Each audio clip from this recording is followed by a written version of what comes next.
My name is Gary Codner. Thank you for all attending today. Today's presentation was produced in collaboration with my friend Ralph Graff, who you're going to hear in a few minutes. Ralph first suggested this idea to me a few weeks back, and when he came to me with this idea of doing a Zoom presentation on this topic of Jews and boxing, I immediately said to him, yes. I did not know anyone else cared or was interested in Jews and boxing. I was also pleased and amazed that there was someone else interested in this story. We both have done considerable research, and we both know boxers who were from St. Louis involved in the boxing game. Also, Ralph and I both have ring experience in the synagogue arena, as we have both served as presidents of our congregation at different times. A number of people have reached out to me in just the past few weeks with their own stories of Jewish boxers. And I'm hoping at the end of the presentation, we could take a few minutes and give opportunity for question and answer, and for some of you to tell some of your Jews and boxing stories. So with that said, I will now turn the program over to Ralph Graff. Okay, am I on? Can you hear me? Yeah. Okay. How do I change? I've been a sports enthusiast all my life. My first baseball recollections were Mickey Owens' pass ball, allowing the Yankees to beat the Dodgers in the 1941 World Series, and a Cardinal rookie named Stan Musial. I was also an avid boxing fan. I remember Joe Louis averting a world championship loss to Billy Conn, knocking him out in the 12th round. I rooted for St. Louis and Archie Moore, but I knew of no Jewish boxers from St. Louis or anywhere else to root for. Next slide, my attraction to boxing was magnified by boxing movies, particularly Body and Soul and The Champion. Even though I knew no Jewish boxers, I was aware that the actors playing the two boxers were Jewish, John Garfield and Kirk Douglas. Next slide. In today's program, Gary and I have assembled the stories of two Jewish boxers, Eddie Goldberg and Johnny Alberts, which we will describe to you. Interestingly, Gary's research revealed that their paths crossed at one point. Next slide. But first, some background. In today's world, one cannot imagine a Jew choosing to be a professional boxer. Would you believe that in the 1920s, Jews were the dominant nationality in professional prize fighting? What motivated so many Jewish men to careers as prize fighters? Was it a response to the 1907 comment by Charles Eliot, president of Harvard University, the Jews are distinctly inferior in stature and physical development? Appreciate the choices available to those young men. It was not boxing or education, it was boxing or work. And the work options for teenagers were no more pleasant than taking a beating in the boxing ring. In fact, during the late 1920s and early 1930s, over 1/3 of the American professional boxers were Jewish. Many became world champions. Let's consider 5 of these champions from Sherman Lambert's top 20 Jewish boxers. Next slide. Benny Leonard was born Benjamin Leiner in 1896. He was Lambert's number 1 choice. He was raised in the Lower East Side Manhattan Jewish ghetto. His religious Jewish parents, Minnie and Gershon Leiner, who had emigrated from Russia, disapproved of his fighting with kids in adjacent neighborhoods, but understood his frequent need to defend himself. His father struggled to support a wife and 8 children. Leonard began his professional career in 1911 at age 15. He took the Americanized name Benny Leonard to prevent his parents from discovering that he had taken up professional boxing to earn money for the family. In his career, he fought 220 times with a record of 186 wins, 70 by knockouts, 22 losses, and 9 draws. He held the World Lightweight Championship for 8 years, from 1917 to 1925. Widely considered one of the all-time greats, he was ranked 8th on the Ring magazine's list of the 80 best fighters of the last 80 years. He retired as a champion, but the stock market crash of 1929 forced him to return to the ring. He still won all of his bouts until Hall of Famer Jimmy Mclaren ended his career with a 6-round knockout in 1931. Benny died in the ring, suffering a massive heart attack while working as a referee in New York City in 1947 at age 51. Arnie Ross was Lambert's number 2 choice. Barney Ross was born Dov Bear Roskowski in 1909 in New York City to Isidor Roskowski, a Talmud scholar, and Sarah Epstein Roskowski. They had emigrated to New York from Belarus after surviving a pogrom. The family moved from New York to Chicago, where Isidor became a rabbi and owned a small vegetable shop. Dov's ambition was to become a Jewish teacher and Talmud scholar, but his life changed forever when his father was killed in a robbery. Dov's younger siblings were placed in an orphanage, and he did what he had to do to support his mother, sometimes disreputable. Seeing boxing as a vehicle, he started as an amateur in the Golden Gloves and became a champion. He turned professional in 1929 at age 19, taking the name Barney Ross. Barney soon dominated the lighter divisions. He held 3 champions: lightweight, light welterweight, and welterweight, even though he never weighed over 140 pounds. It became necessary to fight in the heavier weights because the boxers in his weight wouldn't fight him anymore.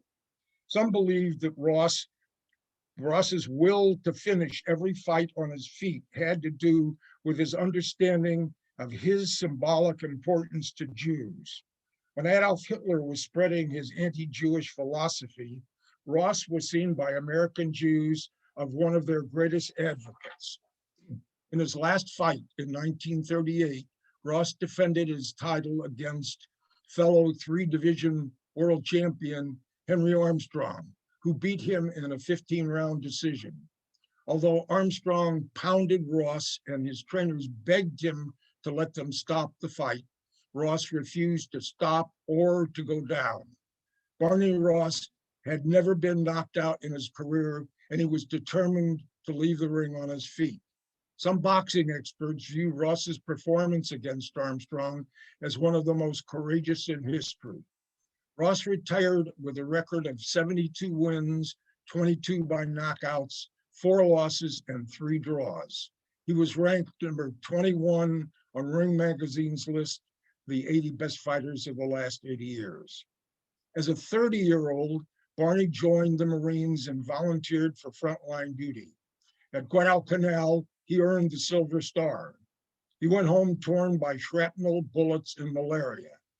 The damage led to addiction to painkillers. After kicking his habit cold turkey, Barney helped smuggle weapons to fighters for Israeli independence. During his final days, while afflicted with cancer, Barney was still trying to volunteer for service in the Israeli army. He died in 1967 at age 58. Gary will describe the stories of Abe Mattel and Maxie Rosenblum.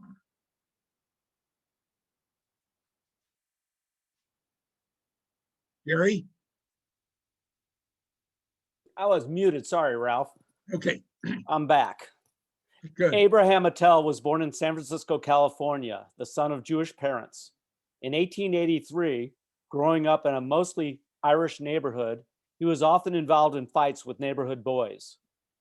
After his father abandoned the family when Mattel was only 13, he sold newspapers to earn money. selling at the corner that was a frequent venue for important boxing matches. From this experience, Attell became convinced he might have a future in boxing. His first professional fight was at age 17 when he knocked out his opponent in 2 rounds. His mother, who strongly opposed his boxing, later became one of his staunchest supporters, betting on him to win. After winning 10 fights in a row by knockout, Attell moved to Denver, Colorado. In 1903, he beat Johnny Regan in a 20-round decision to claim the previously vacated featherweight title. Attell successfully defended his title 22 times between 1906 and 1912, which to this day remains a division record. During this period, he was often called the Little Champ or Little Hebrew by newspapers. From 1909 to 1910, his brother Monty held the Bantamweight Championship, making them the first brothers to hold world titles simultaneously. His brother Caesar also fought. Attell fought 165 times and compiled a record of 92, 51, and 10. He had 22 title defenses. Ring Magazine has rated him the 3rd best of all time in the featherweight class. After his professional boxing career ended, Attell operated a shoe store in New York City till 1916, and then he went on to vaudeville. His name was later linked to the infamous Black Sox baseball scandal of 1919. He was never indicted. Abe Attell lived a full life, dying in 1970.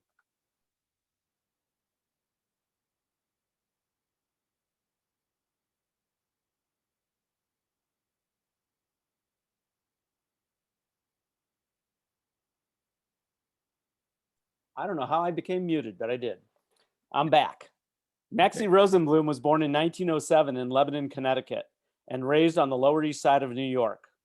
Little is written about his family, but it is said his father dropped out of school in the 4th grade and that his mother sent him to ballet school for a short period. Apparently, he was a problematic youth, dropping out of school in the 3rd grade, hitting his teacher, being sent to Jewish reform school, and getting into brawls. A frequently reported story is that George Raft saw him in a brawl and suggested professional boxing. Rosenblum turned pro at age 19. In reference to his ring performance, his ballet-like footwork, his endurance, and his light punch are noted, explaining the few times he was knocked out or knocked out his opponent. He had a record of 223 wins, 19 by knockout, 44 losses, and 29 draws. He won the light heavyweight title in 1930 and lost it in 1934, fighting 107 times as a champion. Rosenblum started his acting career in 1937, 2 years before he retired as a boxer. He died in 1976. Ralph? Max Baer was Lambert's number 14. I think he's particularly significant because of his activity during the Second World War. Max Baer was born in 1909 in Omaha, Nebraska, to Jacob Baer and Dora Bales. In 1922, the family moved to Northern California, involved in the meat processing business. Baer often credits heavy work for developing his powerful shoulders. He started professional boxing in 1929. His record was 68 wins, 51 by knockouts, 13 losses, and no draws. His career was notable for 5 fights. In 1930 and 1932, Baer's knockout victories of Frankie Campbell and Ernie Schaff resulted in their deaths. German heavyweight and former world champion Max Schmeling, in 1933, Baer fought and defeated by a technical knockout German heavyweight and former world champion Max Schmeling at Yankee Stadium. Schmeling was favored to win and was Adolf Hitler's favorite fighter. The Nazi tabloid Der Stürmer publicly attacked Schmeling for fighting Baer, who wore a Star of David on his trunks and whose father was Jewish. Bear became a hero among the Jews, those who identified with Jews and those who despised the Nazis.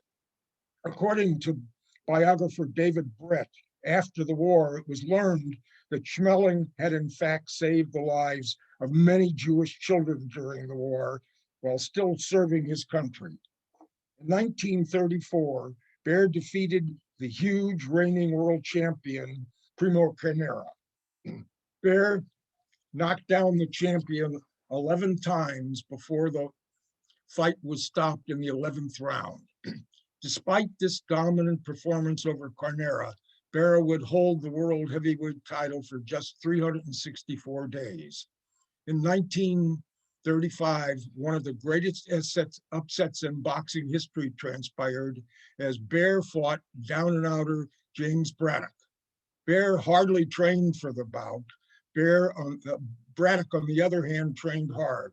At the end of 15 rounds, Braddock emerged the victor in a unanimous decision, outparting Bear 8 rounds to 6.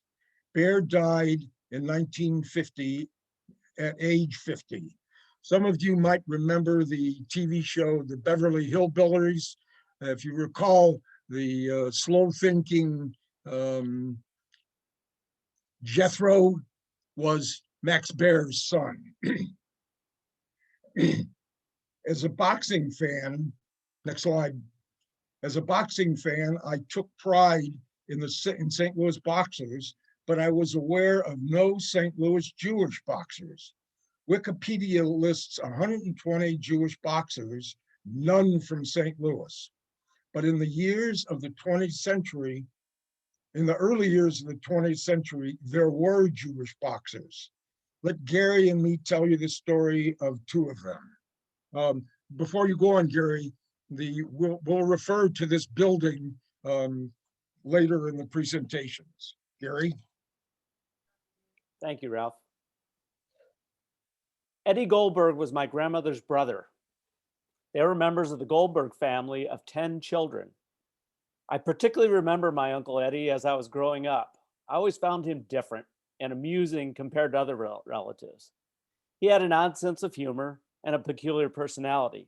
I like to call him Fast Eddie, and he liked to call me Rembrandt. I wasn't sure if he was being complimentary or sarcastic.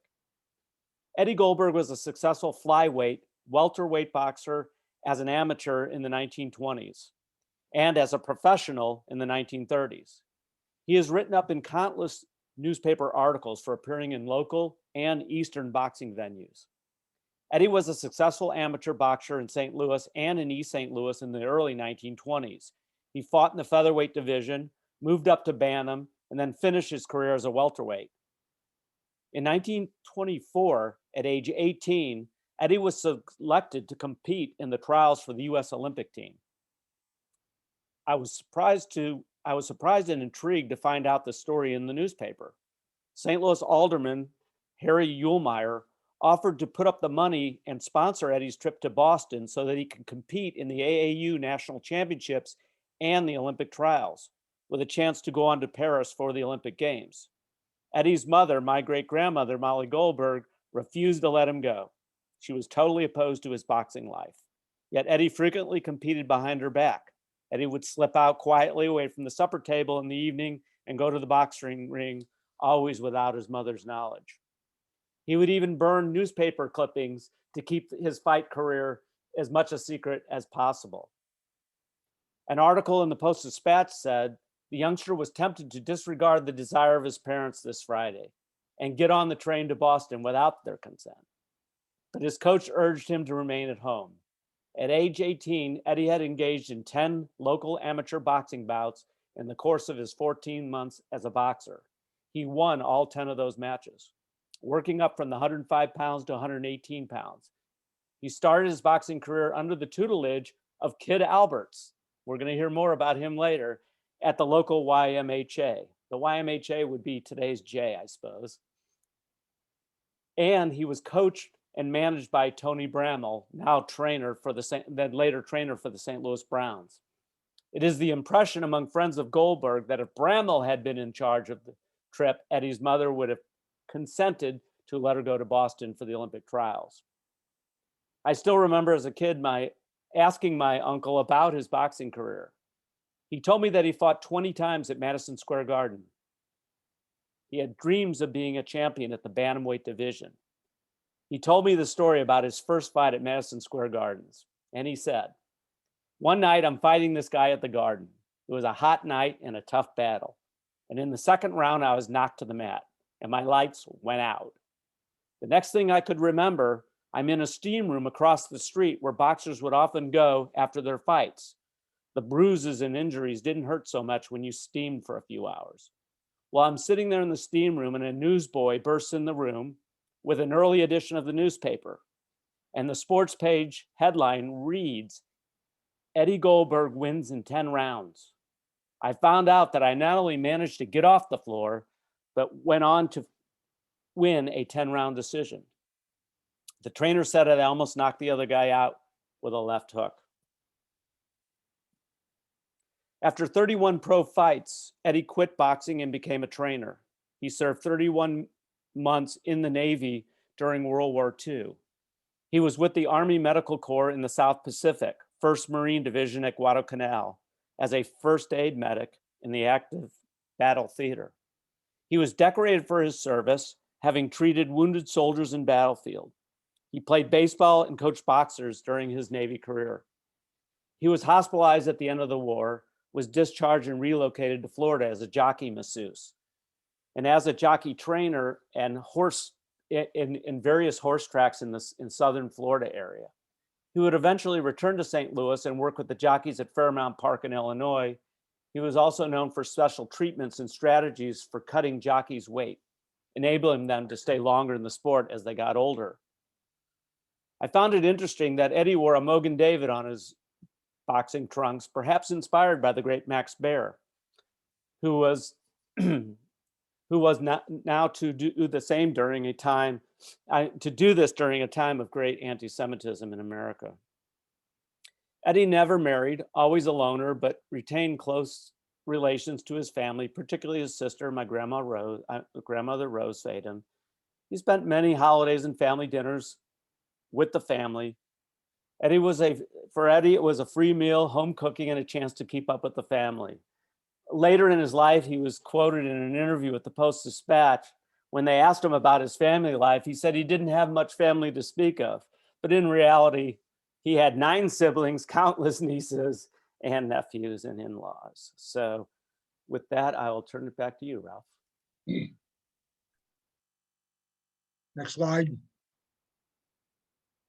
In 1904, Johnny Albert's family chose to immigrate to St. Louis. First, Johnny's father to find a job, and then several months later, Johnny's mother, older brother, and toddler Johnny followed. They lived in the near north side in a poor, multi-ethnic, multiracial neighborhood. Much like Benny Leonard, Johnny, who was small, was a neighborhood renegade. He was frequently getting in fights with non-Jewish kids in adjacent areas. His mother usually looked the other way. His older brother dropped out of grade school to start working. Johnny found part-time jobs, allowing him to stay in school. At age 8, he worked for his uncle. Subsequently, he sold newspapers. He and his paper-selling friends would wait for the papers to be dropped off and to be given the sites where they would sell. The boys would compete for the best locations. You might recall on 2 slides back, a picture of the Coliseum. The corner of the Coliseum was one of the choice spots, and the boys all liked to sell papers in that location.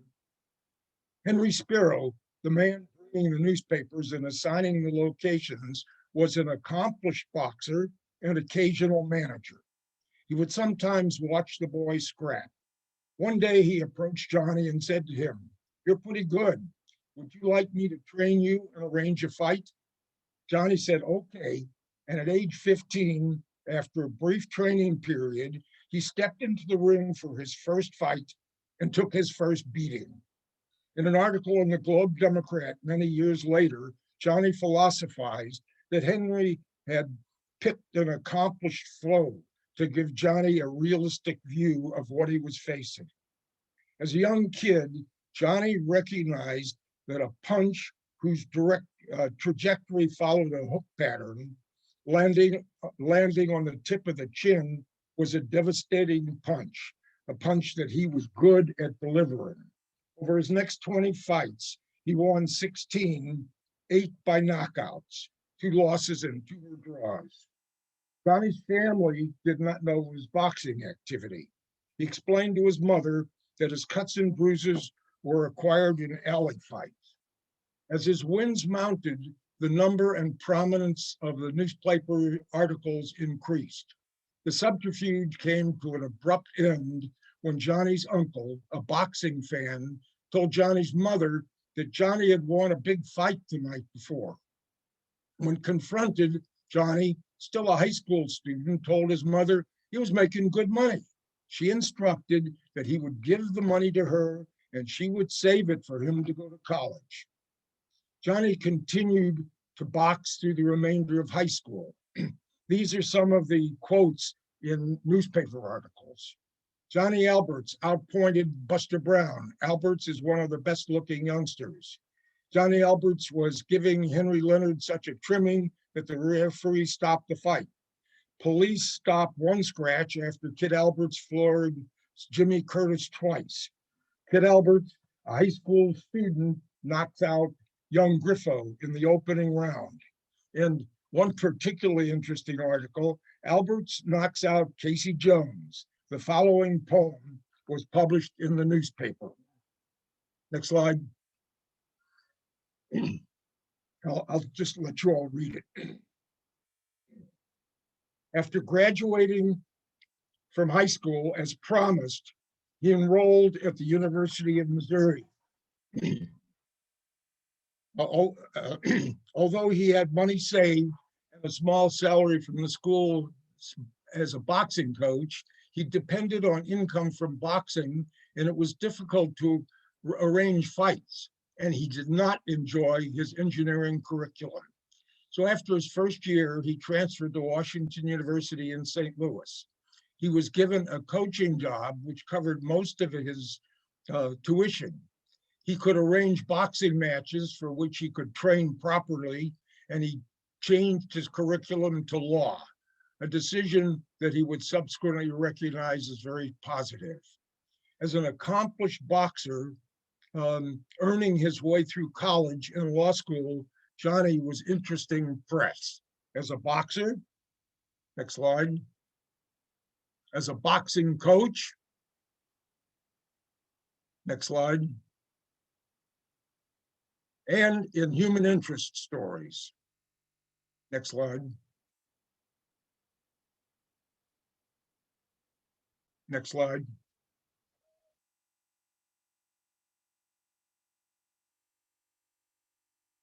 After graduating and passing the bar exam, Johnny took a job in the office of State Senator Bill Schneider, who was in the process of creating Missouri's first workers' compensation legislation. As a result of Johnny's expertise in workers' comp, he was appointed state legal advisor overseeing the institution of the new law. Next slide. He had a few boxing matches as a lawyer, but when his legal activities increased, he retired from the ring in the early 1930s.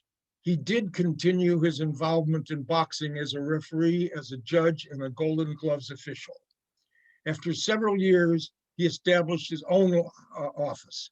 Because of his expertise, he was able to do the comp work for a number of large St. Louis corporations, including Chevrolet's Fisher Body and St. Louis Car Company. Because of the demanding schedule of a boxer, student, and then lawyer establishing a practice, Johnny had no social life. In the fall of 1931, he was introduced to Caroline Pett, a YMHA physical education instructor who had recently come to St. Louis from Chicago. They shared an interest in athletics. He was smitten. After a short period of time, they eloped. And he reported his marriage to his mother. She asked, As you might imagine, is she Jewish? When the answer was yes, his mother proceeded to arrange a Jewish wedding. Interest in Johnny Alberts continued into his 70s when he and his wife were featured in the Washington University profiles, focusing on his history and his wife and his hobby, growing orchids. Although he came from a religious family, Johnny's father being one of the founding members of their synagogue and treasurer for many years, and his mother the first president of the sisterhood, Judaism in Johnny's house was left to Caroline. That Johnny's non-Jewish business friends knew that he was a proud Jew, that his kids got to Hebrew school, and that a proper Passover Seder took place. For many years, she would decorate the high holiday bima with their orchids. Nevertheless, Johnny, through the years, frequently used expression, "God has been good to me." Johnny practiced law for 50 years, retiring to be a caregiver for his wife, who had become disabled. As you might have suspected, Johnny Alberts was a pseudonym. When he entered the boxing ring for the first fight, the referee asked, "What's your name, son?" Johnny answered, "Albert, sir." He was then announced as Kid Albert. When he applied for his boxing license, he used Alberts as his surname and John as his given name. Johnny's given name was the Hungarian name Arpad, which was anglicized to Albert when he started school. His surname was Graf, and the synagogue of his parents was Our Legacy Congregation, Bris Shalom. Thank you. Thank you, Ralph. So that concludes the prepared portion of our presentation. Hopefully you guys learned some things about Jews in boxing. Ralph and I were also both pleased and surprised that Kid Alberts, his ancestor, and Eddie Goldberg, my uncle, actually knew each other and worked together. Eddie first learned to box at the YMHA from Kid Alberts. So it's okay with you, Ralph, I would suggest that maybe we turn over the program for questions, and if anybody else has any stories that they want to share about Jews in boxing. So you can unmute if you want to talk. Gary, how come George Raff was so interested in boxing? That's a really good question. I think because George Raff hung out with those kind of people, and those were his friends, and that's how he got interested in the sport, is the best that I can see. It was a different world back then, and boxing was a way to make money and also defend yourself. We have to realize that Jews lived in rough neighborhoods in those days. They weren't living in comfortable neighborhoods like they live today. And if you could fight and if you were tough, you could exist in that world. And I think George Raft was part of that tough guy world. Well, is it true that he roomed with Uncle Eddie in New York? That's what I heard. That's what I heard. I mean, it was way before my time, so I can't verify that story. But Eddie did tell me that. I can add to that. When, as a child, I always used to look at my Uncle Eddie and say, "What happened to your nose?" His nose had gotten broken and he never had it fixed. So it was a smashed in nose, which gave him really a boxer look. And the thing is, I can remember that he was at our house every Sunday. My mother would pick him, my dad would pick him up at the bus stop, so he didn't even have to walk to our house. And he spent the whole day with us, watching television, eating dinner, sleeping. And then when it came time to go home, my dad would drive him either downtown or to the bus stop. And he would come every weekend. So he will, and then your mother was furious, absolutely furious, when they interviewed him and he said he didn't have much family. Well, my sister blew up to no end and said, My God, he came every weekend. Does he have, what's going on here? And of course, we forgave him for what he had said. And to add to that story, Marilyn, when Joe and Rose moved out to the county and no longer lived close, he got upset at them for moving so far away from the city. Yeah. Well, he was a, Oh, the other thing was Gary? that he had a Gary? fantastic record collection. He was an authority on opera. And in fact, that's how we all got interested in opera. He would come with this record collection and play it on Sundays. So, and tell us all about the opera singers and what the opera was about. And I think my education in opera was from my Uncle Eddie. You didn't include that in your biography, but that was very important. I don't know what happened to. We did have the record collection, but I think as my parents moved away and things got scattered, it was thrown out. But that ought to be included in his biography, Gary. Good point. I did not know about his record collection. Gary, would it be possible to take the PowerPoint off and let Sharon speak and show us the orchid? Sharon, you still here? Sharon? I'm in, Sharon. Oh, perhaps she's no longer here. No, I'm here. Sharon. So I have been honored to take over this orchid. Can everyone see it? Yes. I've been raising this orchid for This is it. this orchid for, I guess, like 16 years. I don't know, Dad, when did you bring it to me? And it was actually an orchid that my grandparents raised, and they had many. They raised orchids, and so it just bloomed. So I'm really excited, and it blooms 2 or 3 times a year. And it's amazing to me that this orchid plant is, I don't know, what, 40 years old? Maybe more? 50?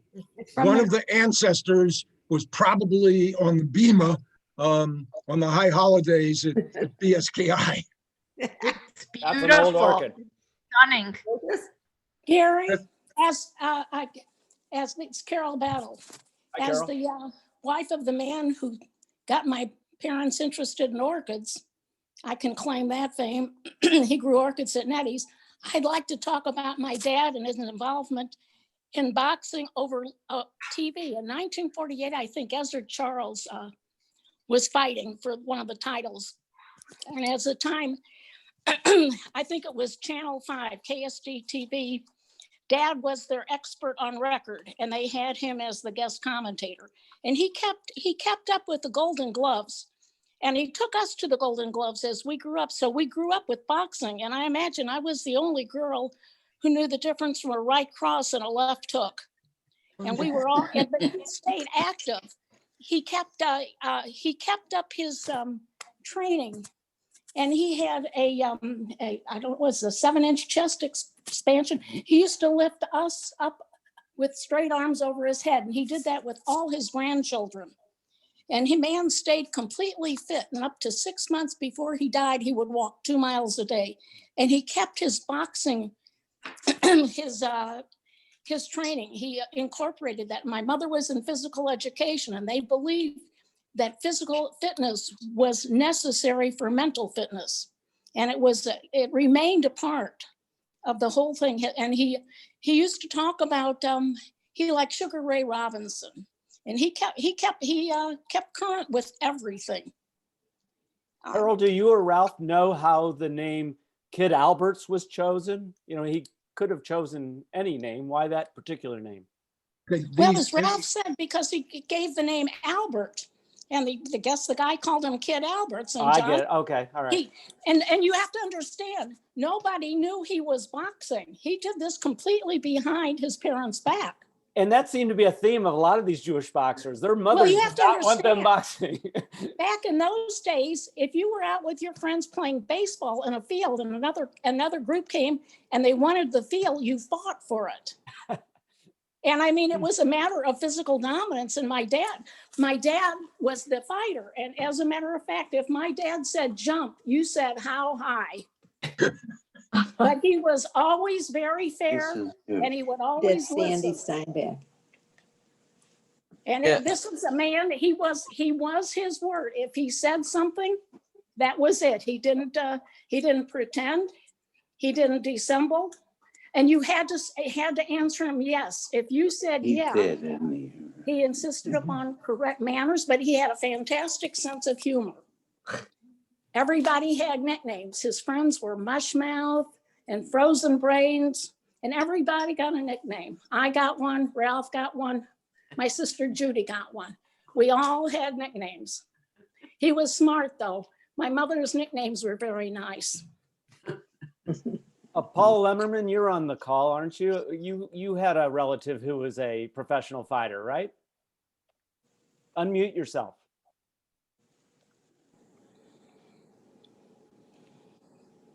Three brothers, actually, the Liebermans, who I just opened up my my laptop here. Their mother was Yocheved Lieberman, who married Nissan Nutty Lemmelman. Lemmelman became Lemmerman. Anyway, and they boxed in the 20s and 30s under the name Artie O'Leary, Arthur Lieberman. Let me just go back here one page. Damn. Paula, this was in the New York area that they fought? Yes, they lived in Artie Lieberman, my dad's cousin. And I remember once as a kid going out to Brighton to visit him long after his career. He was very active in the shul in Brighton Beach. And my cousin on my mom's side, Susan Price, has done did a whole bunch of research last week. And I'm sorry I didn't get it all to Gary. It was just kind of crazy. But Arthur Lieberman fought as Artie O'Leary. His younger brother, Nat Lieberman, or Nathan, I assume, was young O'Leary. And their third brother was Abe Lieberman, who fought as Abe Lieberman. He was an amateur. But Artie O'Leary was I'm sorry, I don't have this right in front of me, but he won. They were lightweights. Pardon? Yeah. I have a question. He was a featherweight champion in New York area. And I think he held, the national championship for a little while, a couple of years or something.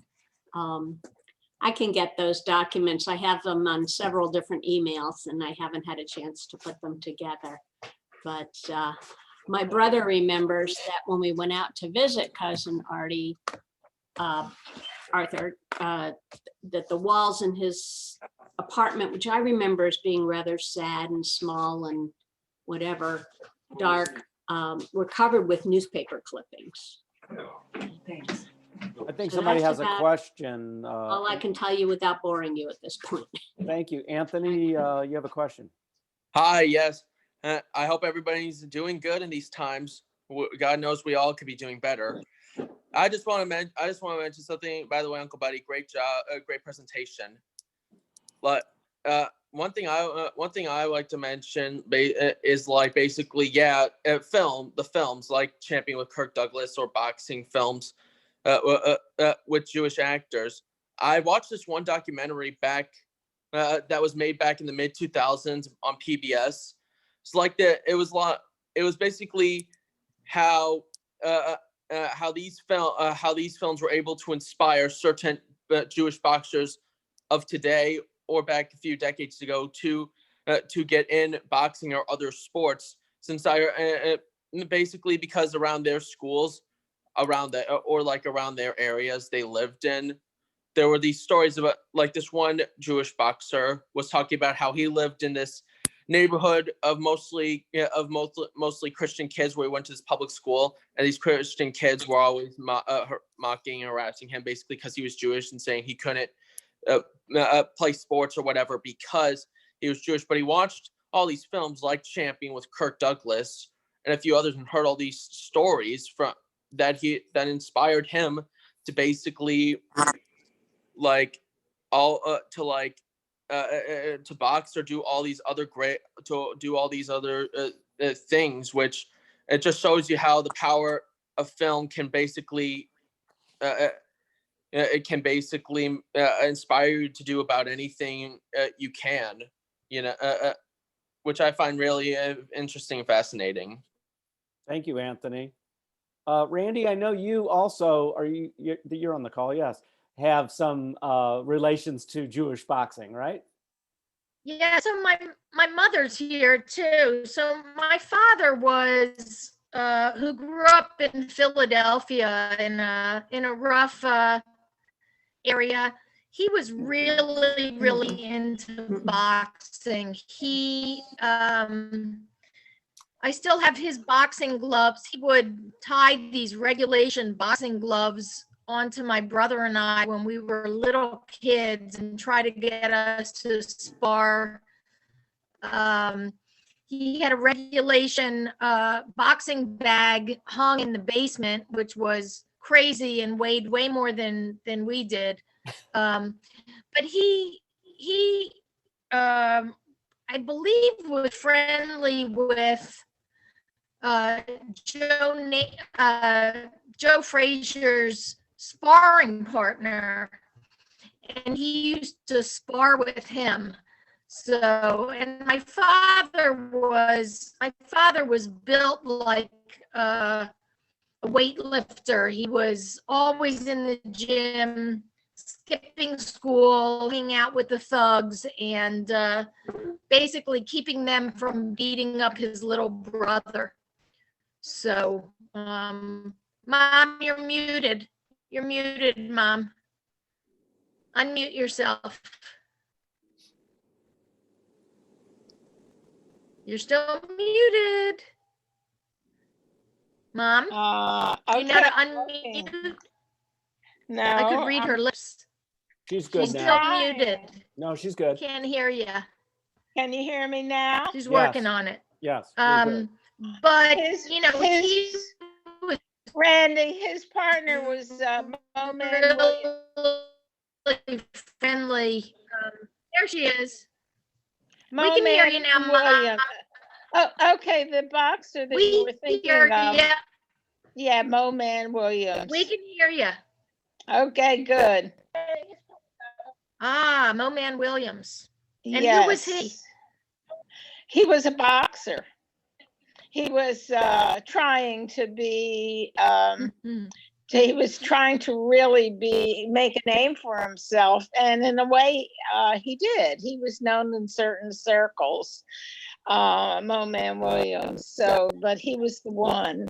And interesting story with the boxing, with the bag down in the basement. Every time he used it, the break front in the dining room used to shake, and I was afraid that everything would fall out and break. Yeah, my father was an athlete. He didn't hang around with the Jewish boys. He hung around with the others because he was about 6 foot and built.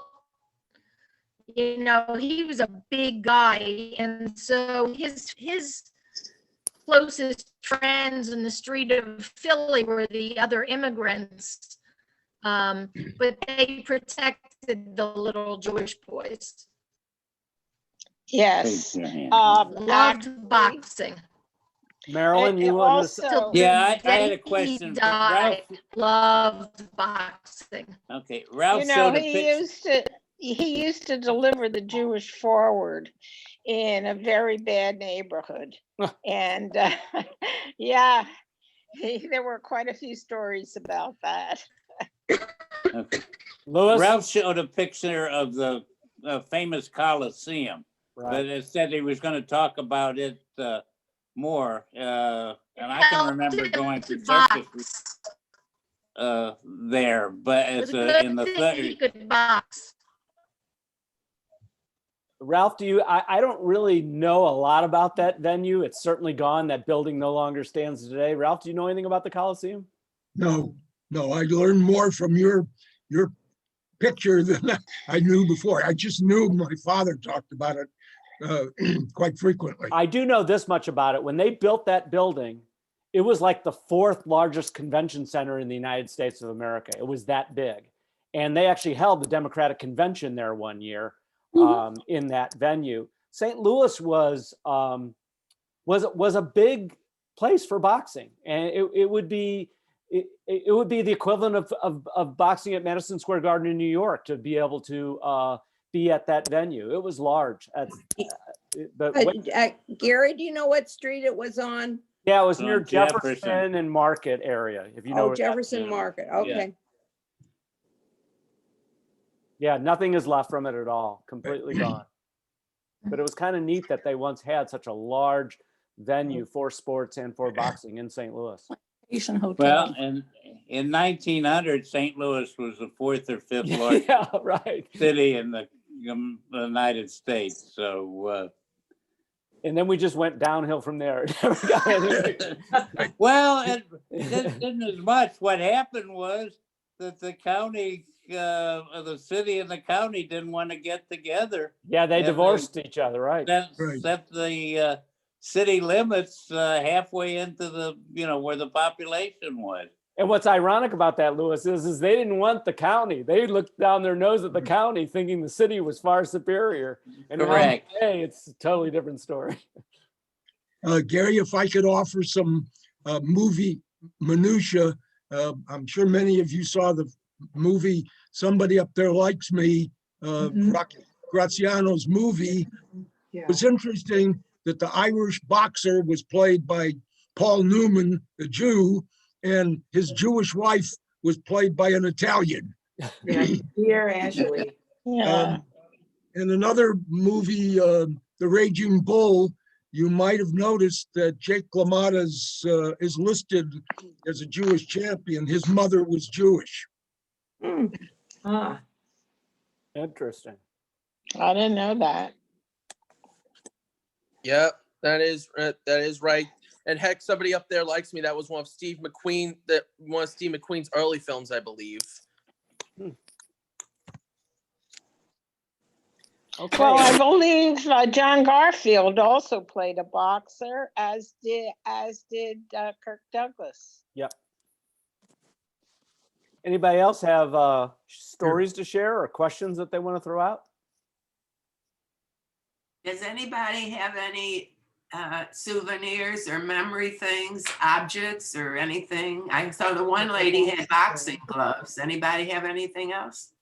Yeah, boxing gloves. I My mentioned my before the dad- program. Go ahead, During Carol. during World War II, my dad, we used to have blackouts. My dad was an air raid warrant. And around that time, I don't know if this was in connection or that, Jack Dempsey came into town. Of course, we had boxing gloves all over the place. But Ralph, you go on with a story about the boxing glove and Jack Dempsey. Yes, I was I mentioned this before we started. My mother was very active in B'nai B'rith, and during the Second World War, they would get notaries to come in to raise money. And Jack Dempsey came to St. Louis for a B'nai B'rith program. And so my mother brought one of my boxing gloves for him to sign. And of course, I used the boxing gloves. And so the name faded and faded. And many years later, I traced over the name so you could still see it now, but it's my tracing, not the original. And we still have the gloves. Another story about those gloves, I decided that I wanted to go buy some boxing gloves after I grew out of the little ones that my father had bought for me. And so I went to a sporting store downtown and bought this pair of gloves and brought them home. And my father said, they're too small. And I said, no, they fit fine. He said, you don't understand. Those are professional boxing gloves. Those are 8-ounce boxing gloves. Kids use 16-ounce gloves. But so that for the rest of my life, when I would box with friends and such, I was using these 8-ounce gloves, which could be devastating if you got hit. Ralph, I think Stephanie has the gloves. Do you not, I Stephanie? do have the glove. I don't know if you can see it, but it's got the signature on it. Oh, yeah. Cute. Very That's nice. great. I also, Oh, hi, Stephanie. hi Enid. Hi. I have a memory of he was probably close to 90 years old, where he was actually kind of teaching me how to protect my face in case anybody was going to hit me. And he showed me how if I didn't, and if you hit somebody just right there, how it will really jar them. And like, even at 90 years old, I was like, whoa, or close to 90. So he always used to ask us what we were weighing in as too. I used to have to say, Grandpa, you don't ask a woman how much she weighs, but you always want to know that when he saw us. You know, I find it very interesting just to listening to you folks talking about the families and boxing, and I really enjoyed this webinar and to hear what's going on. And of course, you know, I think the same thing of a couple different, you know, things of I know of the old days when somebody wanted part of a family to not do something. I remember, I know we're getting a little bit off subject, but I remember my dad when he came back from the war, World War II. He wanted to be a doctor. Don't you dare be a doctor.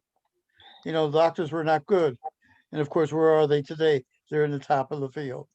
So you know, things like that have happened. You know when you want to do something. But I found it very interesting to hear about the different sports and what's going on. Thank you, Alan. I have a question. Anthony. Yes, about my great grandpa Graf. So I know later in life he became a lawyer, obviously a very successful one at that for workman's comp. My question is to anybody who can give me an answer, which I'm sure a lot of you can. Did he ever did he basically what did he look back like? What was it like for him looking back on him being a boxer? Did he ever miss it? Anthony, I think I can say that he kept part of it. He kept the training. The training in his whole life. He used to talk about road training, how he would and jump rope, and he kept that his whole life. And I think that was probably one reason he lived so long, because he lived a very high quality life. He was able to, he could get up and do things. So I think that the mindset that went with it stayed with him his whole life. Now he talked about concussions. He talked about one concussion that he had where he kind of, after a fight, this reminiscent of what was said earlier, that he kind of blacked out, and then he remembered afterwards when they were having coffee, he used to call it coffee and that along those ways, and he was very aware of concussions. So if the actual, the sport, he liked it, but he kept the habits that surrounded it. And I think that kind of reminded him of it. And he always felt it was very important to be physically fit. Jari D has their hand up. Unmute yourself. Yep. Hey, I just wanted to piggyback on a couple things. One where Stephanie was talking about grandpa and the chin. Now, I didn't see my grandparents as often because I lived in New York, but I always, from a very young child, that's what my grandfather would do all the time. So he would take his fist and he would hit your pointer finger. He would stick it out a little bit, and then he would hit or, point out that spot on the chin, which he said if you hit it correctly, that's how you will have your one punch knockout. And then I wanted to ask Uncle Buddy or Aunt Carol, actually also what Aunt Carol said as far as to Anthony. I always remember my grandfather every morning, he would set up his towel and he would do push-ups and sit-ups every single morning. I remember. But Uncle Buddy, wasn't there a time that Grandma and Grandpa went to a fight and Grandpa ended up becoming the ref? And then didn't he end up getting in a fight with one of the fighters? Yeah. Yeah. It was usually they didn't, when there was, they didn't say who did what in their voting, and there was a split decision, and the fighter, the way it was announced, knew that my father, who was the referee, had voted against him. And so he got up and started swinging at my father. And as you would expect, my father started swinging back. Yes, we have it. It's in the scrapbook. Hey, bad and Ganuli. And it was banner headlines the next day. And the funny thing is, my dad had a date with my mother afterwards. And he showed up with blood on his tongue. She wanted to know what it was, and he had to explain what happened. So this was in 1931.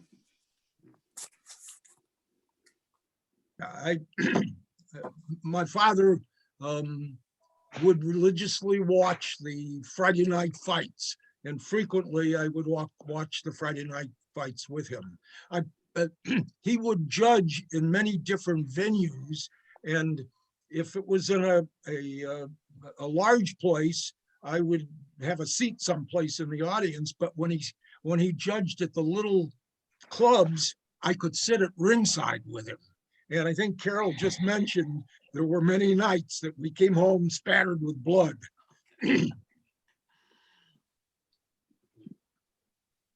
Okay, we'll take one more before we close it out. Does anybody else have any last questions or final words? I really thank everybody for attending today. This was an amazing presentation, and we all owe it to Ralph. Let's give Ralph an applause for coming up with this idea. Excellent, excellent program. Thank you. Gary, if I can say, Gary. Thank you so much. This was wonderful. Not now. No, you're not muted now. Thank you, Ralph. Hey. Thank you. Thank you. Great. Thank you so much. Amazing. Thank you so much. Thank you. Thanks, Uncle Buddy. Thanks, Uncle Buddy. If you let me, Gary, it's your professional touch. Rather than just my amateur participation. As always, Gary, your professional touch is Thanks. Thank you. God make Thank you, Gary. team. From across the international line, let me thank you guys for putting all this together. It was very, very interesting. Our Toronto Thank you representative. so much. Thank you. Thank you. Ralph, are you Uncle Buddy? Yes. Oh, okay.